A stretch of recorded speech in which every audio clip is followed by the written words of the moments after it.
Hello everyone, I'm Jack and Wasp and I am back with another video, and this time I want to try to start a series. Now, I'm thinking about calling it Gaming with Game Pass, or GamePass Gaming, probably something like that. Anyways, it's something that I've thought about doing for a while, because there are a lot of games on the Game Pass that do seem interesting, things I haven't really played. And I just want to go through and either highlight a game or game series possibly on the Game Pass and see what's maybe fun, what maybe interesting about it, maybe do a review on it, something like that involving a lot of the games that are different on the Game Pass. So this time, for the first one, I decided to do Black Desert. It is one that has been on my radar for quite a while, ever since it was first announced coming to the Xbox One.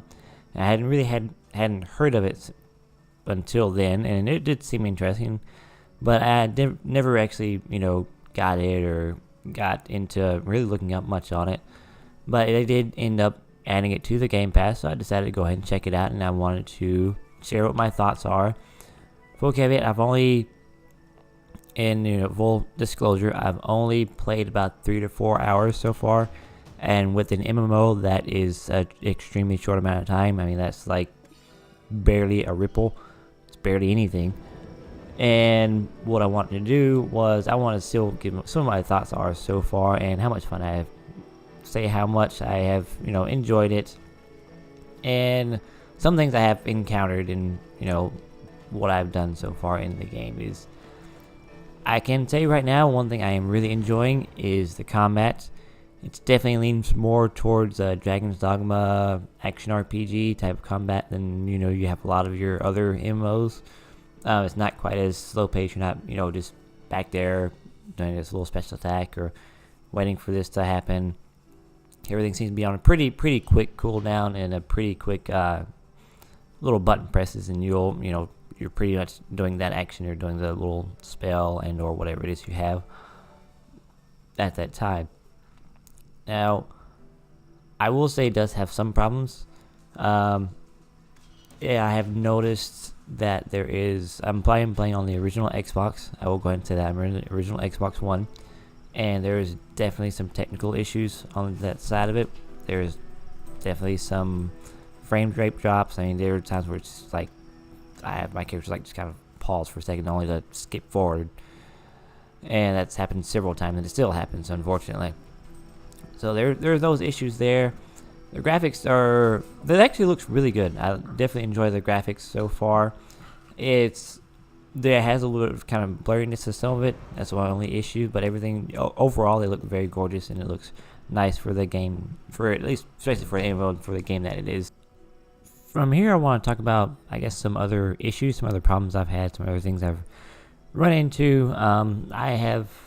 I'm still, like I was saying earlier, I was still pretty early in the game, so I may not have gotten to anything just yet. But one of the little minor gripes I have is they don't really explain much for what you can do in like your power or your skills and all the different, I guess you can say, systems. Like you have the node system, you have a knowledge system, things like that. They don't really explain too much, or haven't really gotten into explaining that too much, at least from what I have played so far.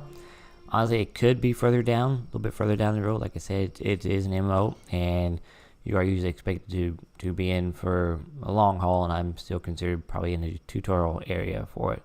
So they could explain something like that, but I haven't really seen much indication of anything like that. I mean, one of the things that was somewhat having trouble with at first is just getting a grasp of what actual, like, I was a mage and what my spells were, what powers I had, spells I could do, and things I could cast, what button did what to actually cast said spells in that. I did go into there's a thing that says like the key guide. I looked into that. It didn't really show anything.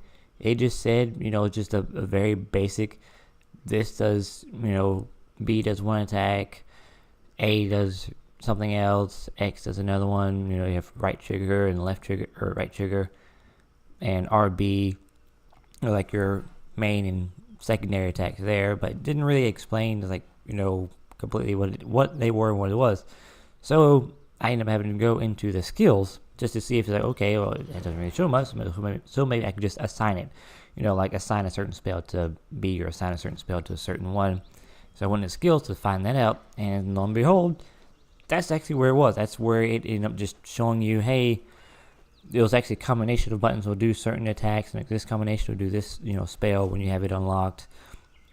Things like that is one thing that kind of, I don't want to say it completely bugged me, but one of the things that was something I had to kind of definitely get used to at first. And once I grasped the concept of it, it's actually really fun. It's actually really fun. It does play more like an action RPG type of MMO, more towards the action RPG side of it.